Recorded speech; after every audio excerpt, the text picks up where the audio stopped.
بعض ایسے واقعات ہوتے ہیں کہ جن کے بارے میں کبھی کبھی انسان سوچتا ہے کہ کیوں رونما ہوئے، لیکن بعد میں اس کی حقیقت سامنے آتی ہے۔ بہت سے واقعہ، سرکار امیر المومنین کے گلے کی رسیاں، انسان سوچتا ہے کہ کیوں بدھی، لیکن اس کے اپنے راز ہیں، حقیقت ہے۔ اسی طرح سے سرکار سید الشہداء کا اپنے نانا کی پیٹھ پر سجدے کی حالت میں آنا، اچھا وہ بھی گھر میں نماز شب کے موقع کا واقعہ نہیں ہے، مسجد کا واقعہ ہے۔ اچھا مسجد میں بھی مستحبی نماز بھی رسول اللہ پڑھتے تھے، مستحبی نماز کا واقعہ نہیں ہے، واجبی نماز کا واقعہ ہے۔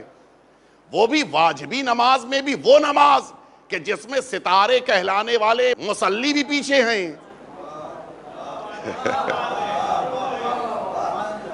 آپ نے بھی دیکھا ہوگا، میرے ساتھ بھی ہوتا ہے، نماز پڑھ رہے ہیں، پیش نماز نے ذرا سا ایک صلوات زیادہ پڑھ دی تو ہم تو عادتاً سر اٹھا لیتے ہیں، اور پھر جب دیکھا کہ نہیں پیش نماز سجدے میں ہے، پھر سجدے میں اثر رکھ لیا۔ ہوتا ہے نہیں ہوتا ہے؟ وہاں بھی یہی ہوا ہوگا۔ اچھا جب سب کے سر اٹھے ہوں گے تو ان ستاروں نے سورج کو دیکھا ہوگا یا نہیں دیکھا ہوگا؟ ایک دفعہ مل جل کے صلوات بھیج دیں آپ۔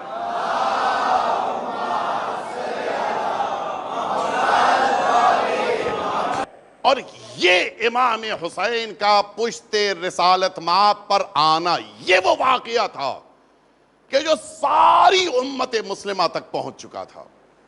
یعنی سن 60 ہجری میں کوئی ایسا مسلمان نہیں تھا کہ جو اس واقعے کا انکار کر سکے۔ اب آئیے میں جب بات شروع ہی کی ہے تو اس کو مکمل بھی کیے دیتا ہوں۔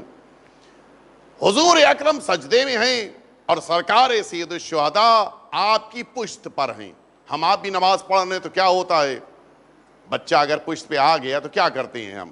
بھئی دیکھیں کتنا بھی محترم بچہ ہو، ہم دھیرے دھیرے سر اٹھاتے ہیں تاکہ بچہ گرنے نہ پائے، نماز ٹوٹنے نہ پائے، لہٰذا دھیرے دھیرے سر کو اٹھایا، وہ خود سرک کے اتر گیا۔ حضور اکرم نے یہ کام نہیں کیا، سجدے میں سر رکھے رہے۔ اچھا دوسرا کام ہم آپ نہیں کر سکتے، وہ صاحب شریعت تھے، رسول اللہ تھے، وہ کام کر سکتے تھے، نماز توڑ دیتے۔ ہم آپ تو نہیں توڑ سکتے، وہ توڑ سکتے تھے، انہوں نے نماز بھی نہیں توڑی۔ بلکہ تیسرا طریقہ اختیار کیا، نہ سر کو سجدے سے اٹھایا، نہ نماز کو توڑا، بلکہ سجدے کو طولانی کر دیا۔ یا رسول اللہ یہ سجدہ طولانی کرنے کی کیا ضرورت ہے؟ شاید رسول اللہ جواب دیں، نادانو میں تمہیں یہی بتانا چاہ رہا ہوں کہ میرے حسین کو پہچانو تو یہ حسین جس سے قریب ہو جاتا ہے اس کے سجدے لمبے ہو جاتے ہیں۔ آپ نے توجہ فرمائے، سرکار سید الشہداء جس سے قریب ہوں گے سجدے اس کے طولانی ہو جائیں گے۔ اب یہ پیچھے کا جو مجمع تھا جو سر اٹھا اٹھا کر دیکھ رہا تھا کہ آج امام حسین کے لیے سجدہ طولانی کیا گیا ہے، اس میں سے کتنے تو ایسے ہوں گے جنہوں نے جھنجھلا کے نماز توڑ دی ہوگی، ہے یا نہیں؟ اس لیے کہ ایک دفعہ، دو دفعہ، 70 دفعہ رسالت مآب نے ذکر سجدہ کو پڑھا ہے، اور امام حسین کے انتظار میں رسالت ٹھہری رہی۔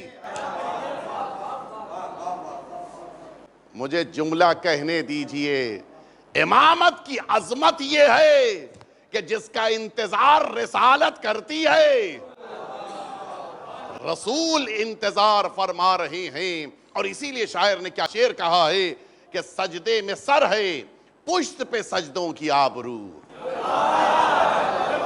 سجدے میں سر ہے، پشت پہ سجدوں کی آبرو، کتنی حسین آج نماز رسول ہے۔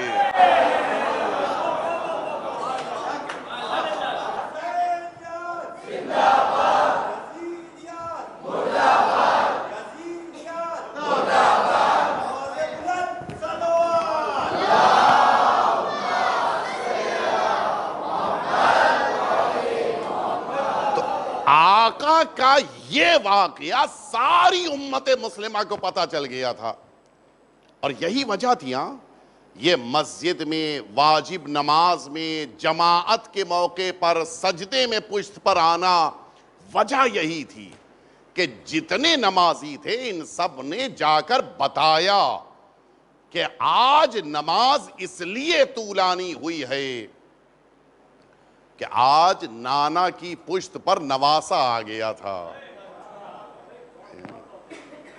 یہ واقعہ امام حسین، شخصیت اتنی بڑی ہے۔